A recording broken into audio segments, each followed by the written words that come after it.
ఈ రోజైతే మన మచిలీపట్నంలో ఉన్న ఎల్ఐసి ఆఫీస్కి అయితే వచ్చేసాం. మొన్న నేను వర్క్ ఫ్రమ్ హోమ్ జాబ్ గురించి వీడియో అయితే చేశాను కదా, ఆ వీడియోకి చాలా మంది బాగా రెస్పాన్స్ ఇచ్చారు. Thank you guys. అది రియల్ ఆఫ్ ఫేక్ అని చాలా మంది అడుగుతున్నారు కదా, ఈ రోజైతే మీకు క్లారిటీ ఇచ్చేస్తాను. మీకోసం మళ్ళీ ఈ వీడియో చేస్తున్నాను. మీరు కన్ఫ్యూజన్ లో ఉండిపోయారు కదా రియల్ ఆఫ్ ఫేక్. ఈ రోజు ఆ సార్ మాటల్లోనే మీకు చెప్పిస్తాను, వినండి. ఇది వచ్చేటప్పటికి మహిళా కెరీర్ ఏజెంట్ ఎంసీఏ అని చెప్పి ప్రధానమంత్రి గారు స్వయంగా దాన్ని రిలీజ్ చేయడం జరిగింది. ఇంట్లో ఉండేటువంటి ప్రతి ఆడవాళ్ళకి కూడా 7,000 రూపాయలు శాలరీ ఇస్తూ వర్క్ ఫ్రమ్ హోమ్ లాగా ఆఫీస్కి రావక్కర్ లేకుండా మొత్తం వర్క్ అంతా చేసుకోవచ్చు మీరు. సో దీనికి వచ్చేటప్పటికి మీరు పెద్ద స్ట్రగుల్ అవ్వాల్సిన అవసరం లేదు. ఫస్ట్ పాయింట్ మీరు ఆఫీస్కి రావక్కర్లేదు. సెకండ్ పాయింట్ టార్గెట్లు ఏమి ఉండవు. థర్డ్ పాయింట్ వచ్చేటప్పటికి మీరు జస్ట్ 2 పాలసీలు కట్టుకుని నెల మొత్తంగా అది కూడా ఫోన్లో చేసేసుకోవచ్చు. ఆఫీస్కి రావక్కర్లేదు. 2 పాలసీలు కట్టుకుని ఆటోమేటిక్గా మీరు మీకు వచ్చేటువంటి 7,000 అమౌంట్ని పొందొచ్చు. 2 పాలసీలు ఏదైతే చేస్తారో ఈ 7,000 శాలరీ కాకుండా మీకు ఆ 2 పాలసీలు కూడా మళ్ళీ ఎక్స్ట్రా అమౌంట్ కూడా ఇవ్వడం జరుగుతుంది కమిషన్ లాగా. సో మీరు శాలరీ బేస్ మీద జాయిన్ అవుతున్నాం అని అనుకునేటప్పటికీ ఆ 7,000 మీకు సరిపోదనే ఫీలింగ్లో ఉంటే కనుక ఈ కమిషన్ ఎర్నింగ్ అనేది మీకు చాలా ప్లస్ పాయింట్ అవుతుంది. అండ్ దీని ద్వారా మీరు 5 years సర్వీస్ చేసిన తర్వాత 6th year డెవలప్మెంట్ ఆఫీసర్ పోస్ట్ని కూడా మీరు సంపాదించుకోవచ్చు. ఇది అద్భుతమైన అవకాశం. ఇది మచిలీపట్నం చుట్టుపక్కల పరిసర ప్రాంతాలు ప్లస్ విజయవాడలో ఉండేటువంటి వాళ్ళు కూడా దీన్ని చూసి మీరు సంప్రదించండి. కింద కాంటాక్ట్ నెంబర్ ఇవ్వడం జరుగుతుంది.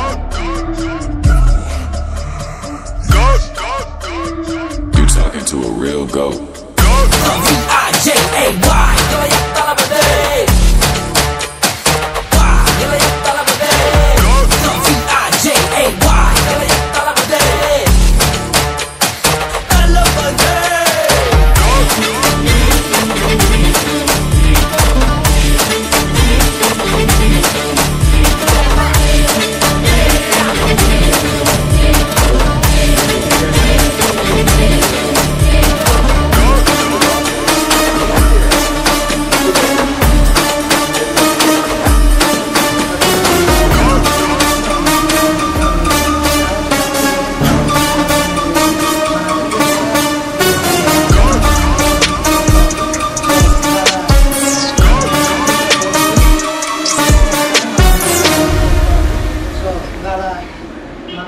ఇక్కడ పోయి ఈ యొక్క అవకాశాన్ని సెంట్రల్ గవర్నమెంట్ మనకి ఇచ్చినటువంటి అవకాశాన్ని మనందరం కూడా వినియోగించుకుంటున్నాము. సో దీన్ని సఫలం అవడానికి కొన్ని రకాల టిప్స్ వాళ్ళు చెప్తా ఉన్నారు. సో అందుకని మిమ్మల్ని అందరినీ కూడా ఇక్కడికి రమ్మడం జరిగింది. సో అంతకంటే ముందు మనందరం కలవడానికి సగం కారణమైన ఆ అమ్మాయి శృతి వీడియో చూసే ఆ అమ్మాయి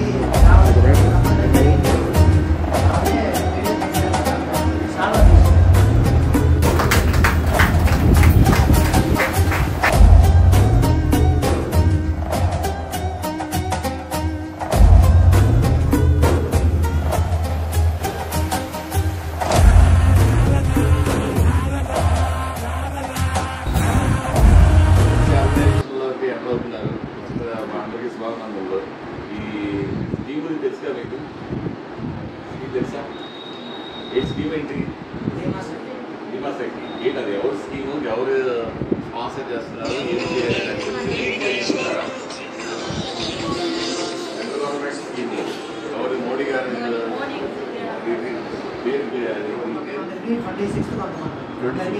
19th అటెండ్ అయ్యే వాళ్ళు ఎవరు? ఎంతమంది ఇంట్లో ఉన్నారు? ఎంతమంది? 10 మంది ఉన్నారా? మిగతా వాళ్ళందరూ 26th అటెండ్ అవుతున్నారు. ఆ స్కీమ్ అది ఎగ్జామ్ ఎలా ఉంటుంది చేశారా? మీరందరూ అంటే ఇవాళ ఏంటంటే కేంద్ర ప్రభుత్వం మొదటిసారిగా మహిళా సాధికారిత సంబంధించాలి, వాళ్ళు ఇండివిజువల్గా నిలబడాలి కాలంలోని స్టేట్ గవర్నమెంట్ కానీ సెంట్రల్ గవర్నమెంట్ కానీ రకరకాల స్కీమ్స్ వాకరాలు కానీ ఇలా రకరకాలు ఉన్నాయి కదా, అందరికీ తెలిసినాయి. దాంట్లో కూడా ఎల్ఐసి వాళ్ళు కూడా మేము స్పాన్సర్ చేస్తామని ముందుకు వస్తే సెంట్రల్ గవర్నమెంట్ ఎల్ఐసి యొక్క స్పాన్సర్షిప్ మీద మహిళా కెరీర్ ఏజెంట్ బీమా సఖి అనే పథకం కింద మహిళా కెరీర్ 4 నెలలు పడుతున్నారు. అది ఫస్ట్ సార్ అది అవుతుంది, 3వ సార్ 4వ సార్ అవుతుంది. అట్లా ఎస్బీఐ సిఈఓ అప్పుడు లేడీ చేశారు. అట్లా అన్నింటిలో కూడా మహిళలు కూడా మంచి రంగంలో ఉన్నారన్న ఉద్దేశంతో మహిళలకు కూడా ఒక మంచి ఇది ఏర్పాటు చేయాలి, మార్కెటింగ్ కూడా చేయాలన్న ఉద్దేశంతో కేంద్ర ప్రభుత్వం ఈ స్కీమ్ ఏర్పాటు చేయాలి. ఇప్పుడు మనం చేయాలనుకున్నాం, ఏదైనా చేయాలనుకున్నాం, మనం సైడ్గా ఏదైనా కొంతమంది ఏంటంటే ఈ కుట్టు అంటారు కదా, రకరకాల డిజైన్స్ అలా చేస్తాం. ఏది చేయాలన్నా ఇన్వెస్ట్మెంట్ పెట్టాలి, అవునా కదా? అది చేయాలన్నా ఎవరైతే దాని విషయంలో దూరం వెళ్ళిందంటే మీకే తెలుస్తుంది. దాంట్లో అగ్రెసివ్గా చేసి సక్సెస్ అయిన వాళ్ళు సూపర్ ఉన్నారు, సక్సెస్ కాని వాళ్ళు ఉంటారు. ఏదైనా ఎప్పుడు మంచి చెడు అనేది రెండు ఉంటాయి. మనం ఏ కేటగిరీలో ఉన్నామో మీరే నిర్ణయించుకొని టాప్ కేటగిరీలో ఉండడానికి ప్రయత్నించండి. ఒక మంచి అవకాశం, మీకు మంచి యంగ్స్టర్ డెవలప్మెంట్ అవసరం అనమాట. ఆఫీస్లో కూడా మీకు అంతా మీకు అనుభవం నిజంగా నా జీవితంలోనే ఒక అద్భుతమైన అయితే నేనేమనుకున్నానంటే ఇదే ప్లేస్లో నాకు పోస్టింగ్ వస్తే ఈ చుట్టుపక్కల ఉన్న వాళ్ళందరికీ కూడా మనం ఏజెంట్లుగా ఇవ్వచ్చు. ఇదేంటంటే బయట ఏజెంట్ అనగానే అందరూ బయటకు పోయి ఏమో ఏజెన్సీ వద్దు మా వాళ్ళు కాదు పాలసీ కట్టించాలి అది ఇది అని చెప్పి అనుకుంటారు. సార్ ఇందాక చెప్పినట్టుగా 500 పైన ఉన్నారు మన ఎల్ఐసి ఏజెంట్. వాళ్ళందరూ బతకట్లేదా? వాళ్ళందరికీ డబ్బులు రావట్లేదా? వాళ్ళందరూ హ్యాపీగా ఉండట్లేదా?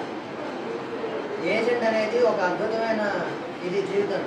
అది కనుక మీరు కరెక్ట్గా దాన్ని యూజ్ చేసుకుంటే కనుక అది రామబాణం లాగా ఇక వెనక్కి తిరగడం అనేది ఉండదు. అది నేను బాగా నమ్ముతున్నాను. అది నన్ను ఈరోజు ఎంత స్టేజ్లో నుంచోబెట్టిందంటే దానికి కారణం అది. అట్లా నేను నమ్మి మా నాన్నగారికి ఈ విషయంలో నేను చాలా థ్యాంక్స్ చెప్పుకోవాలి. నా వయసు 18 సంవత్సరాలప్పుడు ఆయన నాకు ఏజెన్సీ ఇప్పించారు. సో ఆయన దీనికి మూల కారణం. ఆయన వల్లే ఈరోజు ఈ ప్రకారంగా ఇక్కడ నుంచి మాట్లాడగలుగుతున్నాను నేను. సో ఈ గ్రూప్లో కొన్ని పీడిఎఫ్లు పెట్టాను మీకు. అందులో మీకు ఏంటంటే ఇప్పుడు మెయిన్గా అంటే 26వ తారీఖు రాసే వాళ్ళకి కూడా ఇందులో నేను చెప్పేది పనికొస్తుంది. కరెక్ట్గా మీకు 16 మార్కులు వస్తే చాలు మీరు ఎగ్జామ్ పాస్ అయిపోతారు. ఇంకా అందులో మీరు పెద్దగా ఆలోచించి ఇదేదో క్రిటికల్ ఎగ్జామ్ అని మీరేం భయపడాల్సిన అవసరం లేదు. నేను ఫస్ట్ నుంచి చెప్తున్నట్టుగా మీ అందరూ నాకు విడివిడిగా వచ్చినప్పుడు నేను మీకు చెప్పింది అదే కదా, మీరు భయపడుతున్నాను అమ్మో ఈ ఎగ్జామ్ నేను రాయలేము మా వాళ్ళు కాదు. కానీ మీకు ఏ రకమైన భయం అక్కర్లా, ఆందోళన అక్కర్లేదు. నెక్స్ట్ పాయింట్ ఏంటంటే తెలుగు ఇంగ్లీష్ రెండింటిలోనే ఈ ఎగ్జామ్ మీకు అవైలబుల్గా ఉంటుంది. మీరు ఆ 2 లాంగ్వేజెస్లో మీరు ఎగ్జామ్ పాస్ అవ్వచ్చు. జస్ట్ మీరు 16 మార్కులు వస్తే చాలు మీరు పాస్ అయిపోతారు. సార్ చెప్పినట్టుగా అంతకుముందు 19 ఉండేది, నానా దెబ్బలు పడేవాళ్ళు. నేను రాసినప్పుడు కూడా అంతే 19 పాస్ మార్క్. ఇప్పుడు మీకు 16 మార్కులే. అయిపోయిన తర్వాత మీకు నెక్స్ట్ డేనే సారు మనకి మేనేజర్ గారు ఏబిఎం గారి దగ్గర కలిసి అపాయింట్మెంట్ లెటర్లు ఇవ్వడం, ఇక మనం పాలసీలు చేసుకోవడం జరుగుతుంది. తర్వాత లాస్ట్ అండ్ ఫైనల్గా మీకు బాగా తెలిసిన వాళ్ళు దూరంగా ఎక్కడ ఫిక్స్ అయ్యి ఎక్కడ సెటిల్ అయ్యారో ఫైనాన్షియల్గా బాగా ఎక్కడైతే ఉన్నారో వాళ్ళని చూసుకుని మీరు సంవత్సరం మొత్తం మీద మీరు చేయవలసిన పాలసీ ఏంటమ్మా 24 అంతే. జస్ట్ ఆ 24 అనేది ఊరికినే స్టార్టింగ్ మనం చెప్పుకోలేదు. మీరు సంవత్సరానికి ఒక్కొక్కళ్ళు 50-60 పాలసీలు చొప్పున చేసుకుంటే గట్టిగా మీరు 60 పాలసీలు చొప్పున చేస్తే సంవత్సరానికి 5 ఏళ్ల తర్వాత మీకు తిరుగు ఉండదు మీ జీవితానికి. ఇది నిజమైన మాట. దానికి నేనే మీకు కళ్ళ ముందు ప్రత్యక్ష ఉదాహరణ. దానికి మీరు లోపలికి వచ్చి ఎగ్జామ్ పాస్ అయ్యి ఇందులో కనుక మీరు అటెండ్ అయితే ఇక ఇక్కడ నుంచి మేము మీకు స్వాగతం చెప్పాం. మేనేజర్లు ఏపీఎంస్ వీళ్ళంతా స్వాగతాలు చెప్పి మీకు సన్మానాలు సత్కారాలు చేస్తారు. అవి నా ఛానల్లో కానీ లేకపోతే నా వీడియో స్టేటస్లో కానీ పడుతూ ఉంటే చూస్తూ ఉంటాయి. మన ఏజెంట్లు అందరూ ఇప్పుడు ఆయన వీడియో తీస్తున్నారు. ఆయన కన్నికా పరమేశ్వరి కూడా ప్రధాన అర్చకులు. 30 రోజుల్లో 100 పాలసీలు చేశారు. 30 రోజుల్లో 100 పాలసీలు చేశారు అంటే ఎంత కష్టపడ్డారు.